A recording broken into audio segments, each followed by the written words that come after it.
You're on the red carpet with That Nerd Show. Interviews with the hottest actors and filmmakers around the world.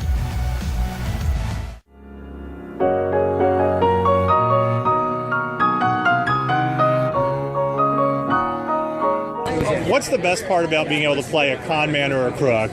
Well, everybody likes to play the bad guys. They're just more interesting characters. But when you get to play a bad guy that America roots for, right, that's one of the best roles you can ever have. So it's a lot of fun. Now, I know in watching the show, you guys pulled off a lot of different cons and stuff like that. What's one that you would have liked to have seen that never got written into the show? Do you ever think about it? No, I've never got. Well, I did this story. I did the story of Enron. I did Crooked E. And that's hurt a lot of people, man. Especially, that my dad worked with as well. So I would like to have seen. So we did some similar stuff like that. Right. I got to be honest with you, man. I got some of the best writers in the world, man. John Rogers, Chris Downey. These guys had to come up with an Ocean's 11 every week. Right. We did 77 episodes. Ocean's 11, what they have 3? We had 77. Right. So there was really nothing that we, I don't know if that. I mean, they could have done it, but we might have been running out of stuff. We were fortunate to be able to take down everybody who was a bad guy. So. That was a great part about the show.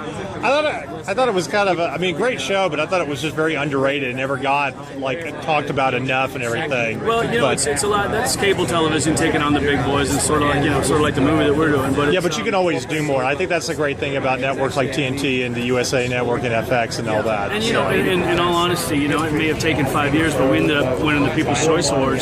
Right. The year we stopped, and we beat The Walking Dead, we beat everything else. So that's a testament to.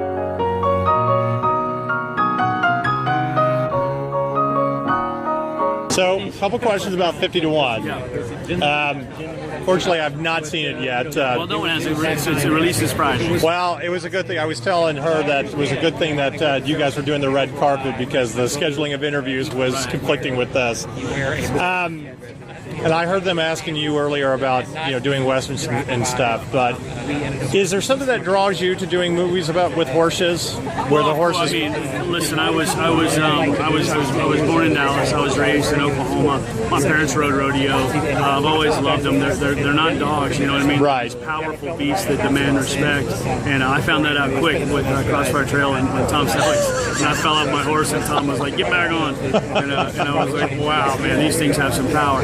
And it was I just love them. And they're very smart. They're so great. And, if you treat them right, they treat you right. And I love doing westerns anyway because it's kind of like this is where we are. This used to be the Wild West. So what kind of remake, new story? What would be your ideal western? My ideal western to do a remake with starring me? Yeah. The Outlaw Josie Wales. You have to think about it. For the studio, you got we're not dropping hints or anything. Yeah. I think I do my part.